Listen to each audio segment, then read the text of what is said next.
What's up, heathens? How ya doing? Today on the live stream, we're going to be going over why the sun doesn't actually prove that the earth is flat. We have some really great points that this guy makes, and I say that with heavy sarcasm because none of their points are ever good. When you go outside and you look up at the sun, you see a blue background. So why is it that here on Earth, you look up and you see the sun, and the sun always has a blue background, but when you see these official images from the trusted scientific community and the good folks over at NASA who are raking in that $52 million a day, you see the sun and it's always a black background. Why does that happen? Why does it look that way?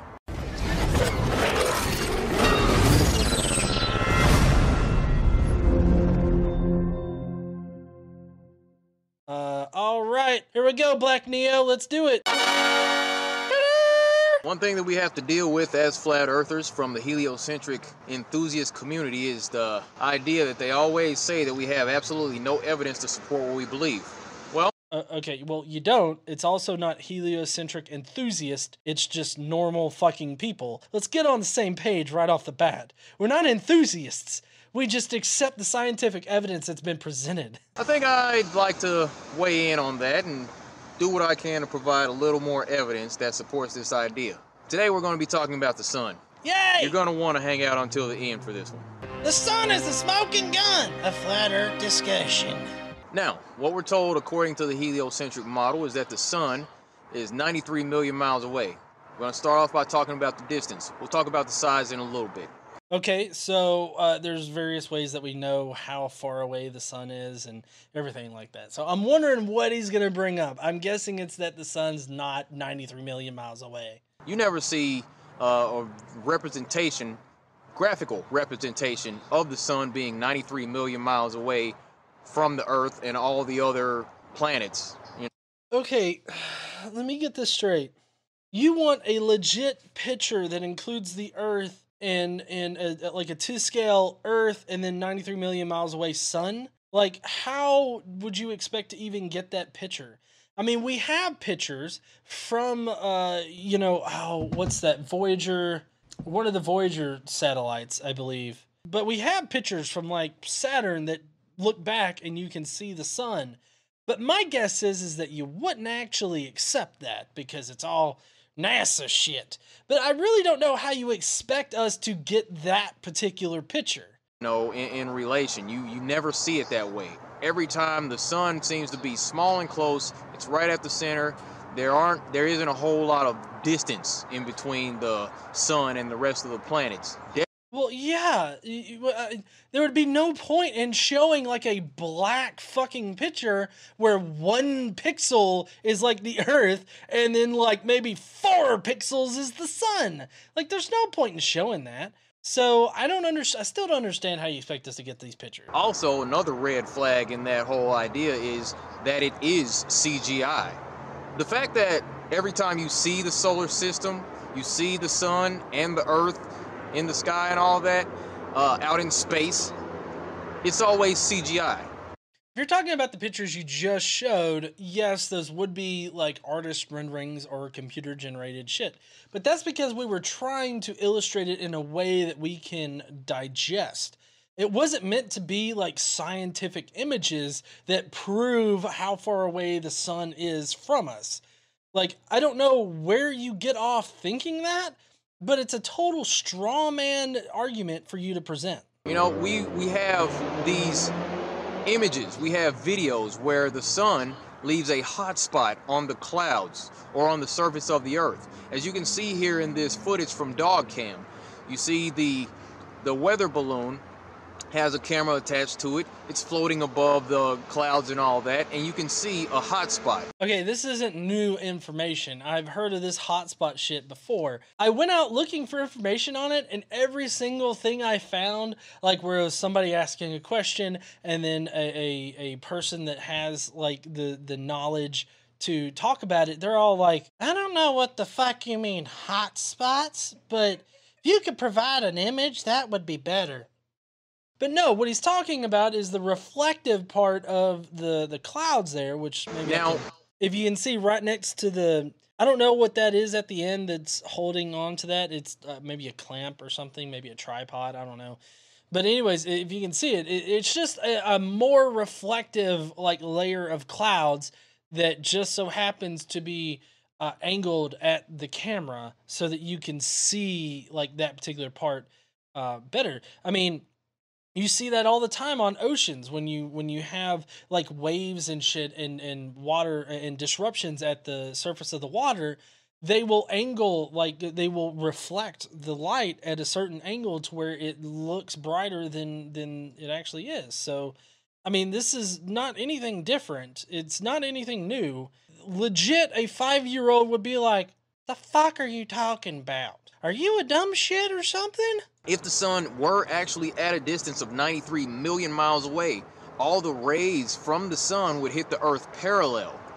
But the fact of the matter is, there's pictures, and you've seen these things more than likely, or you're seeing one right here, of the sun seemingly sitting right above the clouds where the rays kind of splay out into these different directions, showing where if you trace the rays back to these, this singular source, these are called crepuscular rays. If you trace these rays back to the source from each side, you'll see it goes straight to the sun.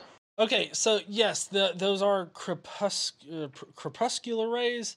And actually, I didn't get into this whole argument until recently with my run-in with, what was it, supposedly Shithead or something?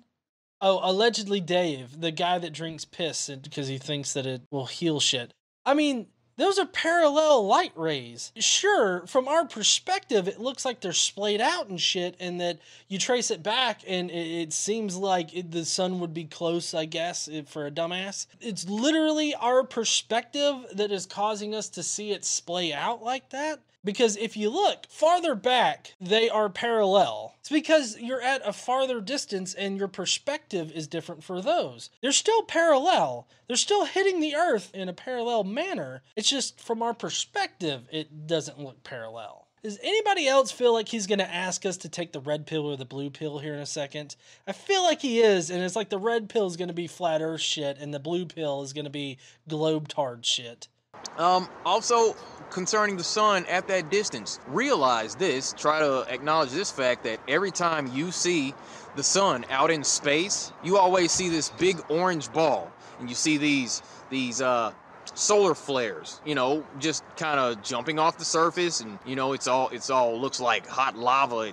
It's orange, this molten ball out in. Okay, so all of these pictures of the sun are like infrared and ultraviolet images in which they have chosen the particular color to represent those particular wavelengths. It's not like the Hubble telescope's just a giant P900. There's filters on these cameras that allow them to take or to detect the infrared and all that, and then they assign it a color. And there's multiple wavelengths in which they can assign different colors to them, and they all show different things on the surface of the sun. So this right here is not computer generated. We just had to use infrared in order to get a good picture of the sun, because on the normal wavelength of light, we cannot see anything because of how bright the sun is. In the middle of space, and behind this big orange ball, you always see this black background. The background is always jet black.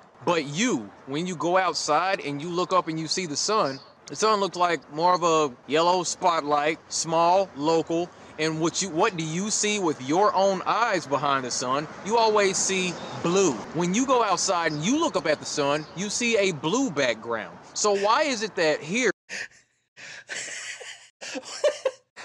When you see all these pictures of the sun, it's got black shit around it. But then when you look up at the sky, it's got blue shit. It's all computer-generated fake NASA Illuminati shit. That's all that is. I mean, holy fuck. That is some stupid fucking shit. Like, you really don't understand how, due to Rayleigh scattering in the atmosphere, that we see the sky is blue, because the Rayleigh scattering filters out all the other wavelengths of light and just leaves blue. That's why, at sunset you see the more orange and red, because those are the wavelengths at which it is scattering at that point, because of its angle onto the earth, pointing onto the earth. So, I mean, holy fuck, man, that is some stupid fucking shit. I really can't, like, this is a new one right here. This is he promised to bring new evidence, quote, evidence, but this is some new shit. I mean, holy fuck. On Earth, you look up and you see the sun, and the sun always has a blue background, but when you see these official images from the trusted scientific community and the good folks over at NASA who are raking in that $52 million a day, you see the sun and it's always a black background. Why does that happen? Why does it look that way? Because they're capturing wavelengths of light that we cannot see with our own eyes. Also, the sun is so bright that you can't see other stars, but also, I really don't think that you'd be able to see the ultraviolet and the infrared from other stars surrounding it, or even Mercury. Like, if the sunlight was hitting off of Mercury and it was reflecting like infrared and ultraviolet or whatever, I don't think that we would actually be able to see it right there. So, I mean, goddamn. Ask these questions to yourself. Oh, dude, do ask these questions. Double check me. Go on. Don't trust me. Go on Google. I could get shit wrong. Definitely. Look up that shit on Google. The size comparison of the Earth goes as follows. They tell us that the Earth is 400 times smaller than the sun, vice versa. The sun is 400 times larger than the Earth, is what they tell us. By comparison, looks a little something like this. Now, there's also video representation where there's one pilot. He shows that he's flying at 35,000 feet. And what he does, he takes his camera, shows the controls, shows his altitude, and out of the window on the right side, he shows the moon off in the distance, and it's nice and dark. And what he does, he pans his camera around to the left over a seemingly flat surface, because you can't see any curvature at that 35,000 feet, and then he shows the sun. And the sun in this video looks small, looks local, it looks like it's sitting right above the clouds. Oh God. Come to the dark side.